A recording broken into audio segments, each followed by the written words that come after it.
Next article is microbes in sewage treatment. जे शहराचं सांडपाणी आहे, जे घाण पाणी आहे, जे ड्रेनेज वॉटर आहे, त्या सीवेज वॉटरची ट्रीटमेंट आपल्याला द्यायची आहे. पूर्वीच्या काळात काय होतं, हे घाण पाणी नदीमध्ये मिक्स केलं जायचं आणि त्याच नदीवर आपले वॉटर सप्लायचे टँक्स असायचे, आजही आहेत. म्हणजे शहराचं पाणी एकीकडून नदीत मिसळायचं आणि त्याच नदीवर स्वच्छ पाणी आपल्या पिण्याच्या पाण्याचे टँक तिथं असायचे किंवा तिथून पाणी आणलं जायचं. आजही आणलं जातंय, पण त्यामुळं या नद्यांचं पोल्युशन मोठ्या प्रमाणावर होतं. मुंबई जवळ असणारी पाताळगंगा, नाव गंगा फक्त, पण फुल पोल्युशन. भारतामध्ये सर्वात पवित्र समजली जाणारी नदी गंगा, पण फार पोल्युटेड आहे. यमुना पण फार पोल्युटेड आहे. महाराष्ट्रामध्ये पाताळगंगा फार पोल्युटेड, मुळा मुठा पुणे फार पोल्युटेड, कोल्हापूर जवळची पंचगंगा कोल्हापूरहून जाणारी फार पोल्युटेड रिव्हर्स आहेत या.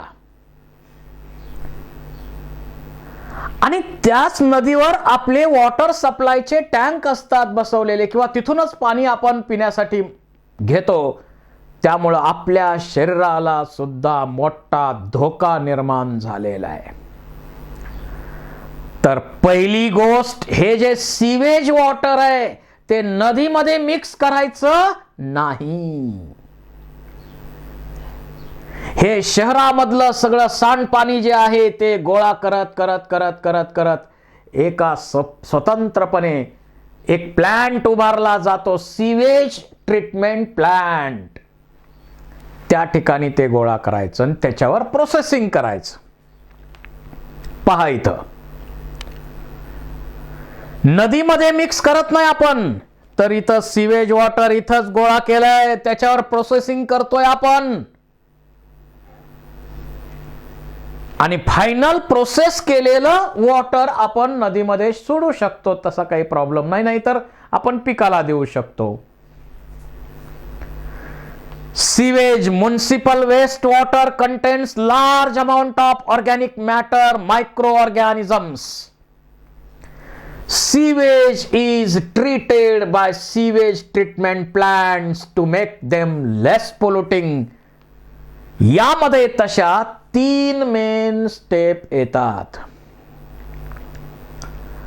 Primary treatment, secondary treatment, tertiary treatment. Primary treatment जी आहे ती फिजिकल आहे, फिजिओलॉजिकल नाही. पण सेकंडरी आणि टर्शरी ट्रीटमेंट मात्र फिजिओलॉजिकल आहेत. यावर MCQ बनतो. आपण करतो काय, हे जे सांडपाणी आलेलं आहे ते सेटल होऊ देतो आपण, त्यातला गाळ वेगळा करतो. त्याचबरोबर त्याच्यामध्ये प्लास्टिक बॅग, कॅरी बॅग, तरंगत असणारं मटेरियल काय असतील तर ते तरंगणारं पण वेगळं करतो. अशा प्रकारे प्रायमरी ट्रीटमेंट मध्ये सेडिमेंटेशन टँक असतो, ग्रीट चेंबर असतो. त्याच्या मदतीनं जे जे सॉलिड मटेरियल आहे, तरंगणारं आहे, ते सर्व काही आपण सेपरेट करतो. Settled solids from primary sludge and supernatant forms primary effluent. काय करतो आपण, physical removal of particles. It includes removal of floating debris, plastic bag असतील किंवा आणखी काही तरंगणारा असेल ते वेगळं करणं. बाय सिक्वेन्शियल फिल्ट्रेशन त्याला आपण म्हणतो. Removal of grit, solid small pebbles असतील, सेडिमेंटेशनच्या प्रोसेसनं त्याचंही सेपरेशन आपण करतो. आता जे प्रायमरी इफ्लुएंट आहे त्याला आता आपण सेकंडरी ट्रीटमेंट देणार. ते काय करणार, एरिएशन टँक मध्ये पाठवणार. त्यामध्ये कॉन्स्टंट ॲजिटेशन, सारखं मिक्सिंग करत राहणार. त्यामुळं तिथं मायक्रो ऑर्गॅनिझमची ग्रोथ होणार. आणि त्या मायक्रो ऑर्गॅनिझम मध्ये algal growth, fungal growth, bacterial growth असे मासेस बनतात. त्याला आपण म्हणतो flocs. Bacteria associated with fungal filament forms mesh-like structure called as flocks. त्याला आपण फ्लॉक्स म्हणतो. म्हणजे बॅक्टेरिया आणि फंजाय त्याच्याबरोबर असोसिएटेड यांचं मास तयार होतं, त्याला आपण फ्लॉक्स म्हणतो. आणि हे मायक्रो ऑर्गॅनिझम जे इथं वाढले ते ऑर्गॅनिक मॅटर तिथलं कंज्युम करतात आणि तिथला बीओडी कमी करतात. बीओडी कमी. जेवढा बीओडी जास्त तेवढं वॉटर पोल्युटेड जास्त. जसा बीओडी कमी होत जाईल तसं ते पाणी शुद्ध होत जाईल. बघा इथं फ्लॉक्स कसे बनलेले आहेत. आणि मग या एरिएशन टँक मध्ये प्रायमरी ट्रीटमेंट घेतलेलं इफ्लुएंट आलं. मायक्रोबची ग्रोथ मोठ्या प्रमाणावर एरोबिक ऑर्गॅनिझमची आपण केली. मिक्सिंग केलं, फ्लॉक्स बनले. या मायक्रो ऑर्गॅनिझमनी त्यामध्ये असलेलं ऑर्गॅनिक मटेरियल आहे, ऑर्गॅनिक न्यूट्रिएंट असतील, त्याचं डिकम्पोजिशन केलं, ब्रेकडाऊन केलं जातं. बायोलॉजिकल ऑक्सिजन डिमांड म्हणजे काय? Amount of O2 consumed by bacteria to oxidize all organic matter 1 liter in 1 liter water. जेवढा बीओडी जास्त तेवढं वॉटर जास्त पोल्युटेड. कारण तिथले मायक्रो ऑर्गॅनिझम ऑक्सिजन वापरतात म्हणून ऑक्सिजन कमी पडतो, म्हणजे डिमांड वाढते. It measures of organic matter present in water. Greater BOD, more is polluting potential. सांगितलंय तुम्हाला मी आता. त्यानंतर एरिएशन टँक मधून टर्शरी ट्रीटमेंट साठी आता पाठवतोय आपण. इथं इफ्लुएंट पाठवायचंय सेटलिंग टँक कडं. आणि इथं काय होणार आहे, या बॅक्टेरिया वगैरे ज्या आहेत त्या सेटल होतात, फ्लॉक्स सेटल होतात. आणि हे सेटल झालेलं मास जे आहे त्यालाच आपण ऍक्टिव्हेटेड स्लज म्हणतो. यातलं काही ऍक्टिव्हेटेड स्लज इकडं परत पाठवलं जातं. Effluent passed into settling tank where bacterial flocs are sediment. इथं सेडिमेंट्स तयार झाले. Sediments is called as activated sludge. या सेडिमेंटलाच ऍक्टिव्हेटेड स्लज म्हणायचं.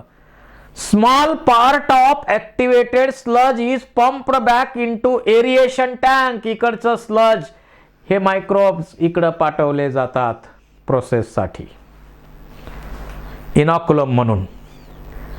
कारण नवीन ग्रोथ होण्यासाठी भरपूर मायक्रो ऑर्गॅनिझम बनवायला थोडे इकडे पाठवायलाच पाहिजेत ना. जसं दुधामध्ये आपण थोडंसं विरजन घालतो ना दही बनवताना, तसं राहिलेलं स्लज जे आहे ते लार्ज टँक मध्ये आपण पाठवतो. एनारोबिक स्लज डायजेस्टर मध्ये पाठवतो. स्लज डायजेस्टर मधून मध्ये पाठवतो. Some anaerobic bacteria digest bacteria fungi sludge by producing gases like methane, H2S, CO2. Methane बनवण्यासाठी त्या स्लजचा वापर केला जातो आणि त्याचा बायोगॅस म्हणून वापर आपण करतो त्या ऍक्टिव्हेटेड स्लजचा वापर करून. आणि जे इफ्लुएंट रिलीज होत आहे ते नॅचरल वॉटर बॉडी मध्ये, नदीमध्ये किंवा आपण ते ॲग्रिकल्चरसाठी देऊ शकतो. पुन्हा ते पाणी वापरात आणता येतं. पिण्यासाठी नाही, पण बाकीच्या शेतीसाठी वापरू शकतो आपण. अशा प्रकारे आपण प्रायमरी, सेकंडरी आणि टर्शरी ट्रीटमेंट देतो. आणि जे घाण पाणी आहे, सीवेज वॉटर आहे, त्याला पुन्हा शुद्धी करण्याची प्रोसेस आपण करतो. This is microbes in sewage treatment. पहा आपण काय काय केलं. प्रायमरी ट्रीटमेंट दिली, इफ्लुएंट मिळालं, एरिएशन टँक. प्रायमरी ट्रीटमेंट मध्ये काय करतो आपण, जे सॉलिड आहे, मग वाळू असेल, माती असेल, तरंगणारं काय असेल, हे सगळं वेगळं करणं प्रायमरी ट्रीटमेंट करतो, फिजिकल ट्रीटमेंट. आणि ते प्रायमरी इफ्लुएंट आपण काय करतो, एरिएशन टँक मध्ये पाठवतो. तिथं कॉन्स्टंट एजिटेशन करतो, गर गर गर गर गर गर गर गर सारखं फिरवायचं तिथं एजिटेटर. एरोबिक बॅक्टेरियाचे फ्लॉक्स तिथं तयार होतात, ऑर्गॅनिक मॅटर कंझ्युम करतात आणि त्यामुळं बीओडी कमी होतो. त्यानंतर हे इफ्लुएंट जे आहे ते सेटलिंग टँक कडे पाठवा. ते फ्लॉक्स जे आहेत ते सेटल होतात, त्यालाच आपण म्हणतो ऍक्टिव्हेटेड स्लज. त्यातलं काही स्लज एरिएशन टँक कडे पुन्हा वापरण्यासाठी, पुन्हा प्रोसेससाठी वापरलं जातं. आणि राहिलेलं स्लज आहे ॲनारोबिक डायजेस्टर कडे पाठवलं जातं. याचं डायजेशन केलं जातं आणि बायोगॅस मिळवला जातो. आणि या वॉटर जे आहे ते वॉटर पुन्हा आपण नदीमध्ये पाणी हे सोडू शकतो. चार्ट त्याचा आपण अशा प्रकारे प्लांट हे ऑपरेट करत असतो. सगळीकडे आता झालेला आहे, पूर्वीसारखा काळ राहिलेला नाही. आपण आता सिवेज ट्रीटमेंट मोठ्या प्रमाणावर देत असतो, ट्रीटमेंट करत असतो. पहा काय अवस्था आहे. Ministry of environment and forest has initiated Ganga action plant, Yamuna action plant to save from water pollution. बघा गंगा यमुना नद्या किती पोल्युटेड आहेत. तर आता गंगा यमुना वॉटर जे आहेत त्यांच्या बाबतीत ॲक्शन प्लॅन आपण बनवलेले आहेत. त्यानंतर नेक्स्ट आर्टिकल आहे मायक्रोब्स इन बायोगॅस प्रोडक्शन.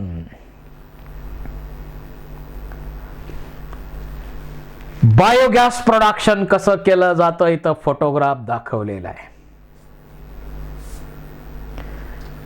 या बायोगॅस खाडी ग्रामोद्योग ह्या भागात ज्यांच्या मार्फत हे केलं जातं, तर जमिनीपासून खाली खड्डा घ्यायचा, विटानं बांधून घ्यायचा, मध्ये पार्टिशन टाकायचं, पण खाली थोडंसं मोकळं ठेवायचं. तो झाला डायजेस्टर. तुम्ही म्हणाल जमिनीतच का खड्डा घ्यायची गरज आहे? अहो जमिनीमध्ये काय होतं तर वातावरण जे आहे ते कॉन्स्टंट ठेवण्याचा प्रयत्न केला जातो. जमिनीवर म्हटलं तर वातावरणाप्रमाणे सतत बदल होतात टेम्परेचरमध्ये आणि ते डेंजरस राहतात त्यांच्यासाठी. म्हणून आपण खड्डा घेतो. त्याच्यावर आपण काय करतो, गॅस होल्डर ठेवतो. त्याला इनलेट आउटलेट आपण बसवलेले असतात. अशा प्रकारचा सिंपल बायोगॅस प्लांट आपल्याकडे कन्स्ट्रक्ट केला जातो.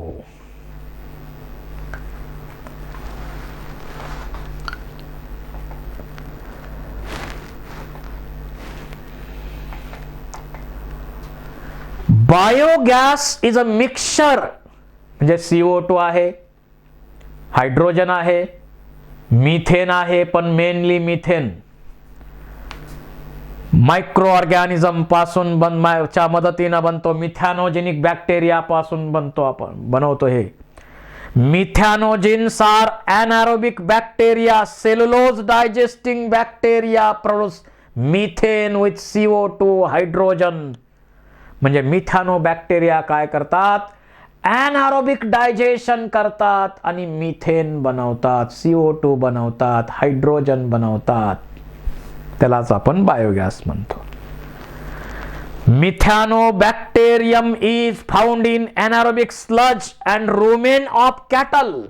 कॅटलचं जे रुमेन पार्ट आहे तिथं या बॅक्टेरिया वाढत असतात. कशासाठी, तर सेल्युलोज डायजेशन त्यांच्यामध्ये महत्वाचं आहे. आपण कच्चं खातच नाही, त्यामुळे सेल्युलोज डायजेशनचा विषय आपल्यात येत नाही. पण बाकीचे प्राणी जे कच्चं अन्न खाऊन जगतात त्यांना सेल्युलोज डायजेस्ट, आणि तेही प्लांटचं, त्याला सेल्युलोज डायजेशन करण्यासाठी काही ना काही व्यवस्था पाहिजेच. तर हा रुमेनमध्ये मिथॅनोबॅक्टेरिया असतात त्यांच्या. Biogas is used for cooking and lightning. आणि आपल्या देशामध्ये ऑर्गॅनिक कंपाऊंड कुठलाही त्याला रॉ मटेरियल वापरता येतं, पण आपल्या देशामध्ये मोठ्या प्रमाणावर जनावरांचं शेण, युरिन यांचा वापर केला जातो, म्हणून त्याला आपल्याकडं गोबर गॅस म्हणतो.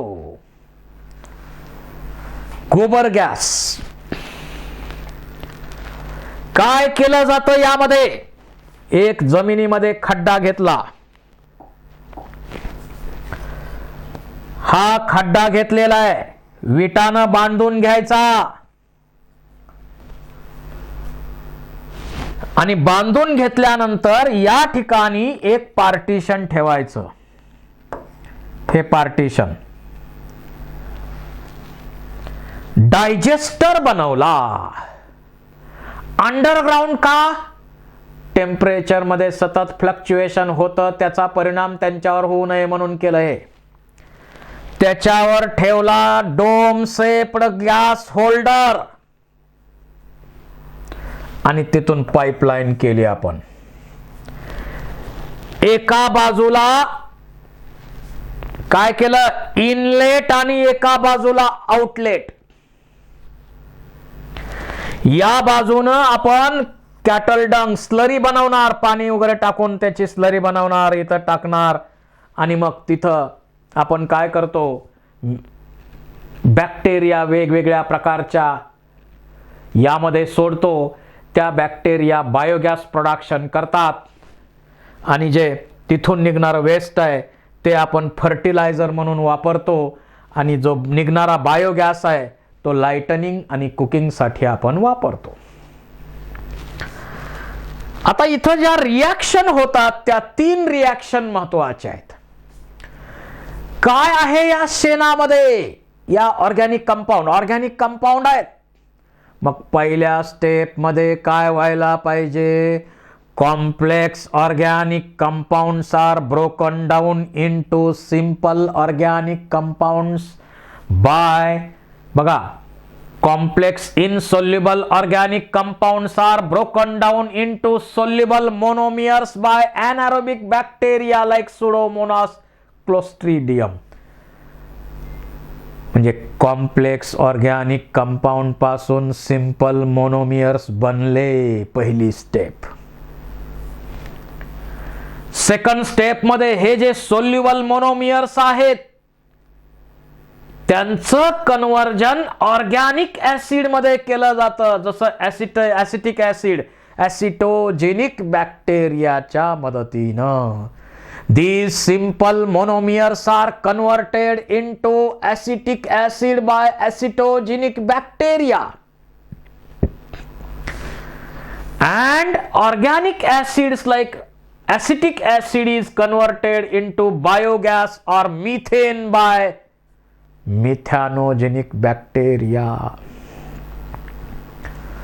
आणि मग या 3 रिॲक्शन या ठिकाणी होतात. 3 स्टेप मध्ये बायोगॅस बनतो. जो बनलेला बायोगॅस आहे तो गॅस होल्डर मार्फत पुन्हा पाईपलाईन मार्फत तो पुढं कुकिंग लाइटनिंग साठी वापरतो आपण. आणि राहिलेलं जे वेस्ट आहे ते वेस्ट फर्टिलायझर म्हणून आपण ॲग्रिकल्चर साठी वापरू शकतो. इंडियन ॲग्रिकल्चर रिसर्च इन्स्टिट्यूट न खाडी and village industries common commission आहे KVIC, ही टेक्नॉलॉजी इंडियामध्ये चांगली डेव्हलप केलेली आहे. हा बायोगॅस प्लांट इथं पहा, फोटोग्राफ बायोगॅस प्लांटचे दाखवलेले आहेत. इकडं एक फोटोग्राफ आहे आणि इकडं पण फोटोग्राफ्स त्याचे पहा.